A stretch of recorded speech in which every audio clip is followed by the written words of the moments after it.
Olá, seja muito bem-vindo ao podcast Ressintonize.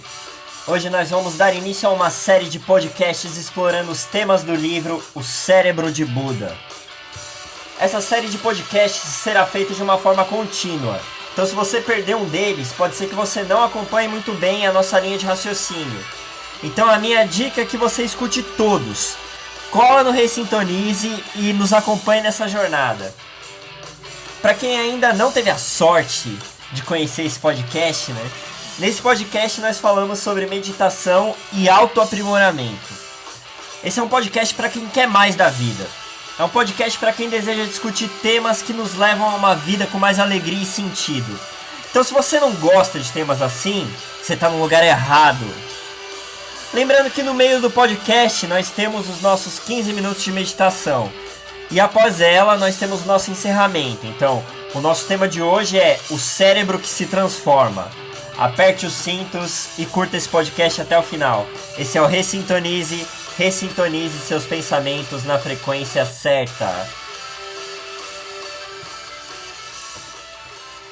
E vamos começar aqui falando um pouco sobre o cérebro, né? A gente já começa assim. Pá! Vamos falar sobre o cérebro. Que é logo o começo do capítulo também, né? Afinal, o cérebro de Buda não tem nenhuma surpresa a gente falar sobre esse órgão que controla tantas funções do nosso corpo, não é verdade? De acordo com o neuropsicólogo Donald Hebb, quando os neurônios eles queimam juntos, eles ligam juntos. Ou seja, a atividade mental ela cria novas estruturas neurais.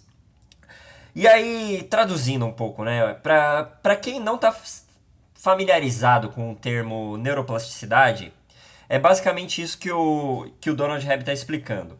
A neuroplasticidade ela não é nada mais do que a capacidade que o nosso cérebro tem de criar novas conexões neurais. Então, em outras palavras, é isso que determina quando estamos aprendendo qualquer coisa, os nossos neurônios vão se ligando uns com os outros e trocando informações eletroquímicas. Eles vão trocando neurotransmissores, né? E aí, como resultado, a gente tem aí sentimentos, pensamentos, mesmo que passageiros, que deixar uma marca no nosso cérebro. Então, tudo aquilo que você fica pensando muito, você está reforçando no seu cérebro e você está criando uma conexão neural no seu cérebro. É por isso que normalmente é difícil a gente aprender coisas novas, porque você está aprendendo uma coisa que o seu cérebro, ele não só não tem gravado lá no seu inconsciente, né? Para quem acredita em inconsciente, ele não só não tem gravado a informação no nosso HD, né? No nosso HD mental, mas também ele não tem as conexões neurais para aquele tipo de informação.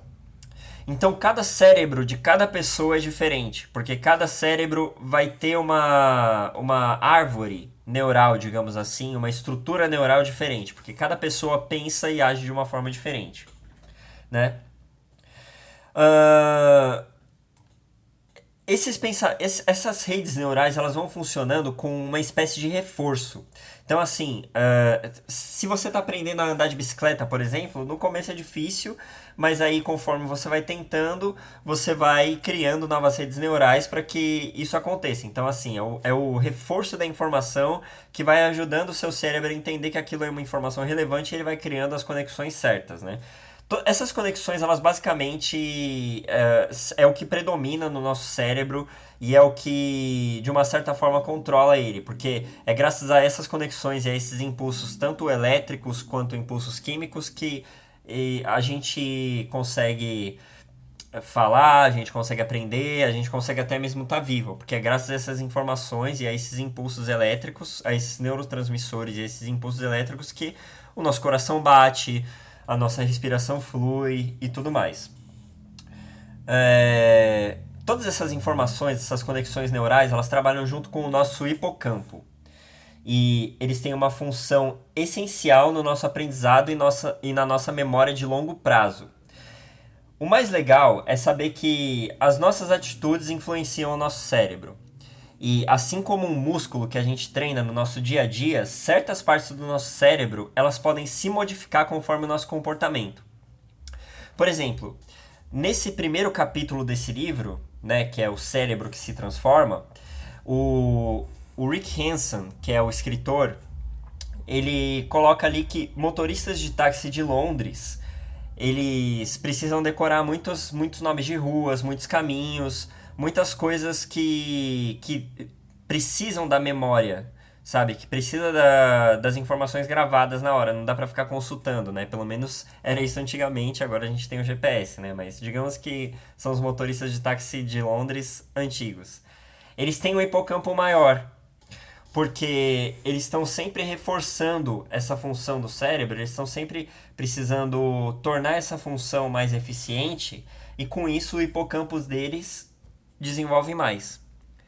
Para quem já ouviu falar de glândula pineal, isso daí é muito coisa de quem gosta dessa parte mais espiritual, mas assim, uma vez eu vi um estudo sobre a glândula pineal, onde o médico ele estudava as glândulas pineais de médiums, de pessoas que exerciam a função mediúnica, né? Em outras palavras, pessoas que incorporavam espíritos, psicografavam, tinham viagem astral, que exerciam a mediunidade de alguma forma. Essas pessoas elas têm uma glândula pineal diferente das pessoas que não exercem a mediunidade durante a vida. O que é muito louco, né? Porque seria uma atividade espiritual que, em tese, não influencia no nosso corpo, no nosso cérebro, mas na verdade a gente tem o nosso cérebro trabalhando ali a favor disso. Ah, conforme você se torna uma pessoa mais feliz, a região frontal esquerda do seu cérebro ela se torna mais ativa.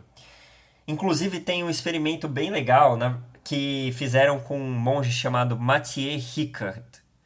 Ele é um monge que hoje ele vive basicamente pro budismo, mas ele já foi uma pessoa civil, digamos assim. Ele já teve uma vida fora dos templos, né? Durante grande parte da vida dele. Ele se tornou monge e depois ele já ter se tornado um homem maduro, né? Depois dos 30 anos, se eu não me engano. Ele não foi assim, tipo, nasceu no templo ou então entrou no templo com 18 anos porque ele sempre teve um chamado. Não.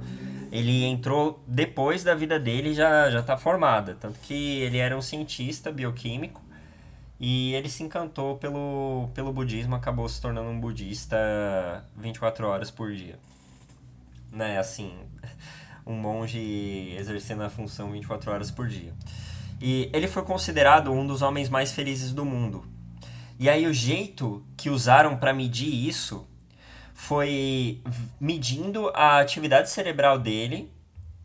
E os cientistas que estavam fazendo essa medição constataram que do lado esquerdo do cérebro dele tinha muita atividade. Então ele tinha muito mais propensão para felicidade e menos propensão para pensamentos negativos. Muito louco, né?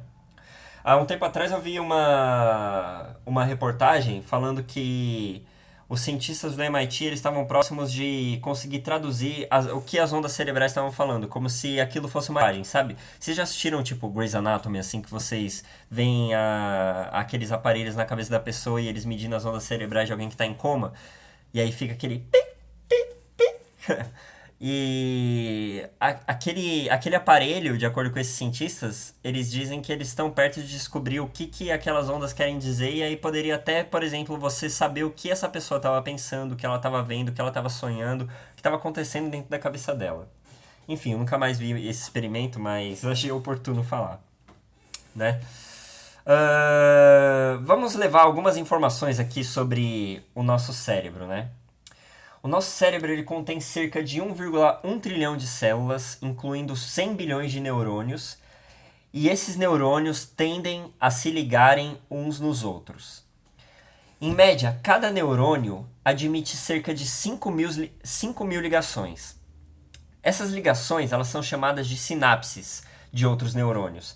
Quem estiver escutando esse podcast pelo YouTube, depois dá uma clicada no link que eu deixei na descrição, que é um link de outro vídeo no YouTube, que é para vocês verem uma sinapse acontecendo. É muito legal, meu. Parece que cada neurônio é um girino, sabe? Se ligando um no outro, assim, e... Mano, é muito louco. Todas essas sinapses, quando elas acontecem, você tem uma troca de neurotransmissores, como, por exemplo, a adrenalina, e você tem certas explosões de substâncias químicas ou impulsos elétricos. Um neurônio típico, né, um neurônio comum, ele dispara cerca de 5 até 50 vezes por segundo. Enquanto você está escutando esse podcast, com certeza mais de milhões de neurônios e sinais literalmente na sua cabeça. E cada sinal neural está carregando uma informação. E toda essa informação é o que move o nosso coração, a nossa respiração, as nossas reações de estresse, sonhos, esperanças. Bom, acho que já deu para entender, né? O número de combinações possíveis dentro dos nossos neurônios, né? O número de combinações ou não dentro desses 100 bilhões de neurônios é de 10 elevado a 1000. Então, nós temos o número de possibilidades de estados do nosso cérebro é 10 elevado a 1000. Todos os nossos eventos mentais conscientes, todos os nossos pensamentos, tudo que acontece assim a nível mental, ele é baseado em ligações temporárias de sinapse, que elas podem se formar ou se dispersar, geralmente em segundos. E aí a gente também pode ter ligações mais duradouras, que é aquilo que eu comentei lá em cima, né? Há pouco tempo atrás, falando sobre as ligações mais duradouras. Baseado nisso, a gente pode dizer que o nosso cérebro ele até se acostuma com algumas informações. Então, se você pensa várias vezes, por exemplo, que você não consegue parar de comer açúcar, por exemplo, toda hora você está assim, eu não consigo parar, eu não consigo parar, eu não consigo parar. Você está reforçando a ligação neural que você tem baseada nisso. Entendeu? Então esse pensamento ele tem meio que uma ligação neural. E toda vez que você pensa isso, você está reforçando isso. Por isso que é difícil a gente quebrar velhos hábitos. Tinha uma coisa que eu sempre discutia com uma amiga minha, que eu falava assim, o quanto você é sua? Você já se perguntou? Você aí que está ouvindo, quanto você é seu ou o quanto você é sua? Porque assim, muitas coisas que a gente faz é inconsciente. E dentro dessa inconsciência tem um monte de coisa que a gente não quer fazer. E o que determina a gente ser nosso, pelo menos ao meu ver, é a gente conseguir fazer aquilo que a gente quer. Se você não consegue fazer aquilo que você quer, parte de você não é sua, pertence a outra coisa, pertence a outra pessoa, ou ao ambiente, ou às leis do seu ambiente, ou ao governo, ou sei lá o que, ou alguma pessoa de fora, ou as limitações, mas assim, não é seu. Talvez você até queria que fosse, mas não é seu, né? Então, quanto você é seu de verdade? Por exemplo, eu tô há um bom tempo querendo acordar cedo para eu malhar cedo. Eu não consigo. Essa parte não tá sendo minha. E eu preciso tornar essa parte minha, entende? Eu preciso criar ligações neurais, criar hábitos e eu reforçar a minha vontade dentro daquilo que eu quero. Eu preciso que a minha vontade seja maior do que o meu inconsciente. A minha vontade seja maior do que os meus hábitos, do que o meu cérebro, do que o meu corpo. Para que eu me torne mais meu, mais dono de mim, mais dono do meu destino, mais dono das minhas coisas, né? E aí eu dei toda essa explicação sobre o cérebro, né? Para quê? Para instigar a todos que estão ouvindo esse podcast a se tornarem mais seus. E aí, por que eu escolhi esse livro? Porque, de uma maneira muito simples, ele vai mostrando como a gente pode entender o nosso cérebro e trabalhar esse entendimento ao nosso favor. Então ele vai explicando o porquê certas coisas acontecem com a gente, porque o nosso cérebro de uma certa forma nos sabota muitas vezes. E a gente sabendo disso, como a gente pode evitar que isso aconteça e como a gente pode dar o próximo passo, né? Como a gente pode fazer a última escolha de que assim, beleza, o meu cérebro está programado para pensar assim, como é que eu penso de outra forma? Esse foi o maior motivo de eu ter escolhido esse livro. E tem outros pela frente depois que acabar esse, assim. Eu fiz uma pesquisa muito legal sobre... eu explorei vários livros para trazer uns assuntos, assim, que vão mexer com a sua cabeça. Os formatos do podcast, para quem escutou os primeiros estavam bem longos. Esses próximos eles vão ser um pouco mais curtos e aí a gente vai ter a meditação. Então, assim, encerrando esse capítulo, e aí eu recomendo todo mundo que quiser ler o livro, né? Que leia ele junto com os podcasts, mesmo que você leia o livro todo, mas que você vai acompanhando os podcasts, para você ter aqui, de repente, algumas sacadas ou novas formas de ver, ou então de interpretar certas linhas e certas coisas. E vamos fazendo isso junto, vamos colocando nos comentários aí o que vocês acharam do primeiro capítulo, o que vocês acharam do primeiro podcast, para a gente chegar cada vez mais próximo do nosso objetivo, que é se ressintonizar na frequência certa. Uma coisa que eu tinha esquecido de falar sobre o Mathieu Ricard é que ele fala que a gente precisa treinar o nosso cérebro para a felicidade. E esse livro se chama O Cérebro de Buda, Neurociência para a Felicidade. O que o Mathieu Ricard recomenda que a gente faça para a gente poder ser mais feliz, para a gente poder ser igual ele, um cara que tem uma capacidade gigantesca para ser feliz. Ele recomenda a meditação. E aí ele faz um paralelo da meditação com um corredor de maratona. Ou seja, para ele, uma pessoa que quer ser mais feliz através da meditação, ela precisa treinar a meditação como se fosse um esporte. Então a gente vai estar treinando a nossa mente sempre, fazendo as meditações, como se a gente estivesse treinando para uma maratona. Isso exige dedicação, isso exige tempo e isso exige persistência e consistência, que é uma das coisas que eu acho as mais difíceis de conquistar. Então é por isso também que tem a meditação daqui a pouco no nosso podcast. Beleza? Então, galera, esse foi o primeiro capítulo. O próximo capítulo vai ser as origens do sofrimento. Vamos fazer a nossa meditação aqui e aí se preparar para o nosso encerramento. Então, vamos fazer os 15 minutos de meditação. A meditação, enquanto vocês estiverem fazendo, procurem não se importar com os barulhos externos, procurem não se importar com os pensamentos que vierem na cabeça.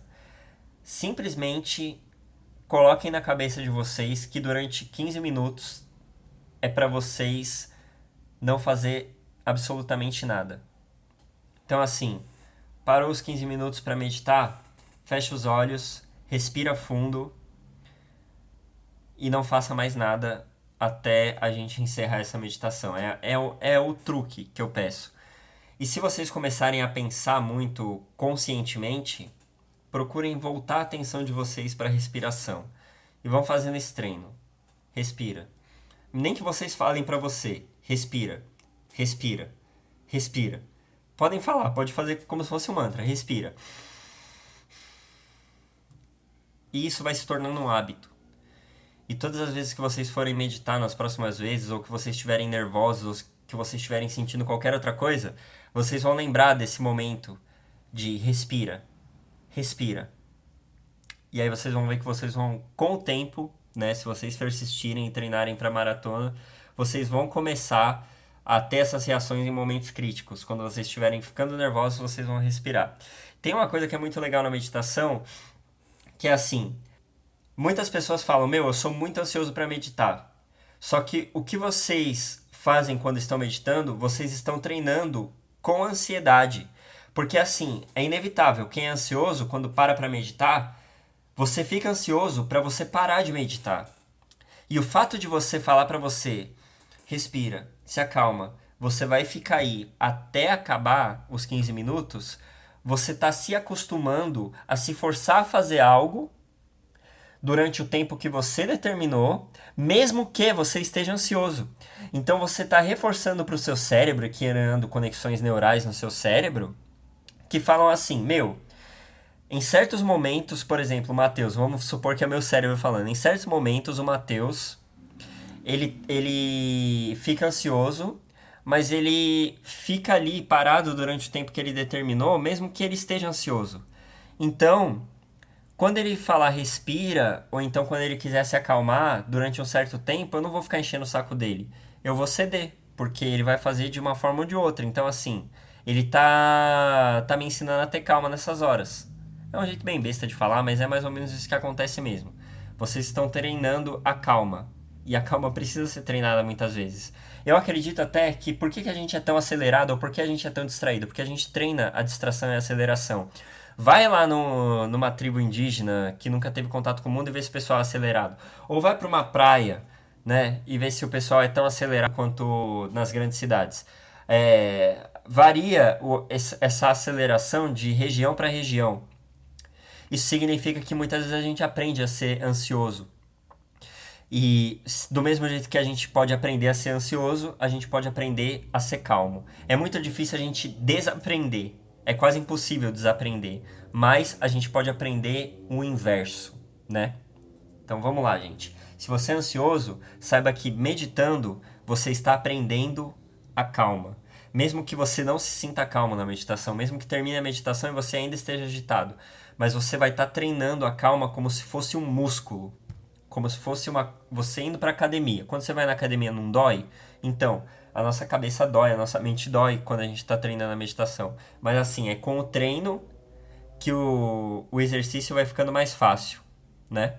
Então, com a nossa meditação, com o treino, ela vai ficando mais fácil. Sem mais delongas, vamos para o nosso exercício. Beleza? Então, assim, lembrando que depois da meditação a gente ainda vai conversar um pouco. Eu peço desculpa por esses barulhos de moto aí. Eu ainda não tenho um microfone, mas logo terei. E fiquem até o final. Vamos escutando o sininho a cada 5 minutos. Então começa com o sino. Aí depois 5 minutos tem outro, 5 minutos outro, 5 minutos outro, que é o sininho final. E aí a gente volta a conversar. Feche os olhos e resista bravamente.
Podem ir abrindo os olhos devagar aí, abrindo os olhos devagar.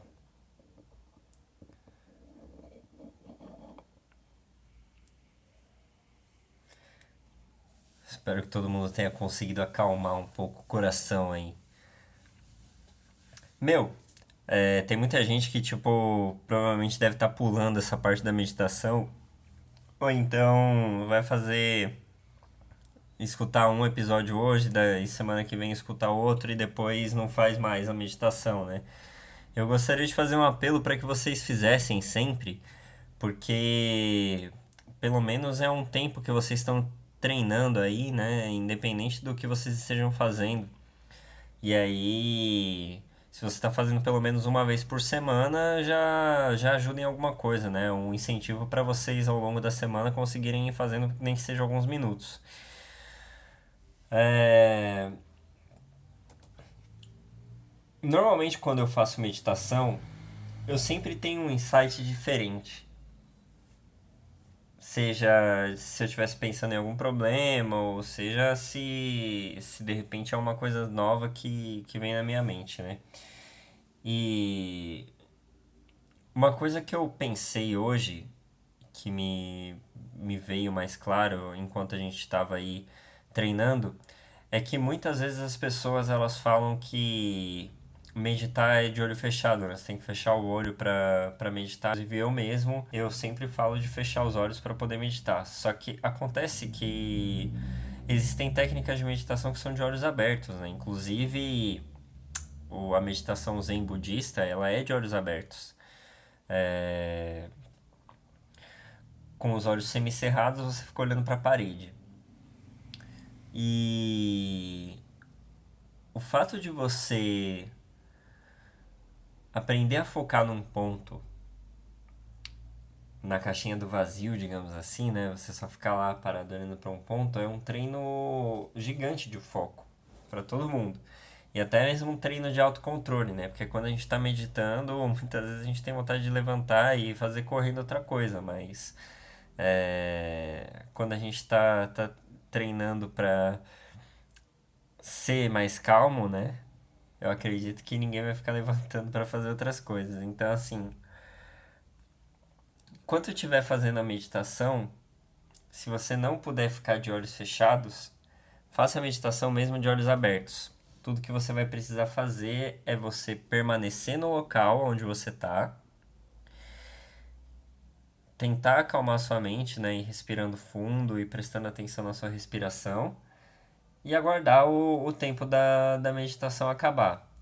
Tem até mesmo algumas meditações andando, né? Mais pra frente eu posso falar um pouco sobre isso. Mas a reflexão que eu deixo aqui pós-meditação é essa. Tipo, medite de olhos abertos se for necessário.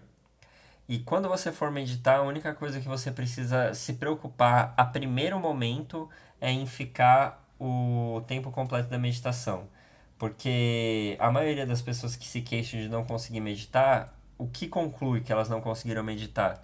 Não é só elas falarem assim, meu, eu não consigo respirar, eu não consigo, tipo, ficar respirando fundo e ficar parado. Não, normalmente é assim, tipo, ela para pra meditar, ela quer meditar 15 minutos, e aí ela só consegue meditar alguns segundos e levanta e vai fazer outra coisa. Ou seja, o tempo, ele é um fator primordial, né? Então, assim, resista o tempo dos minutos para as próximas vezes, né? E aí você se ensinando a estar sempre nesse estado de espírito onde você está se autodeterminando a fazer algo. Né? Você está fazendo aquilo porque você escolheu fazer aquilo. E essa escolha ela vai com certeza espalhar para as outras coisas da sua vida.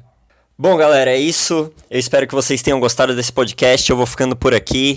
Não perca o próximo episódio, onde nós iremos mais a fundo no livro O Cérebro de Buda. Ressintonizem seus pensamentos na frequência certa. Até semana que vem.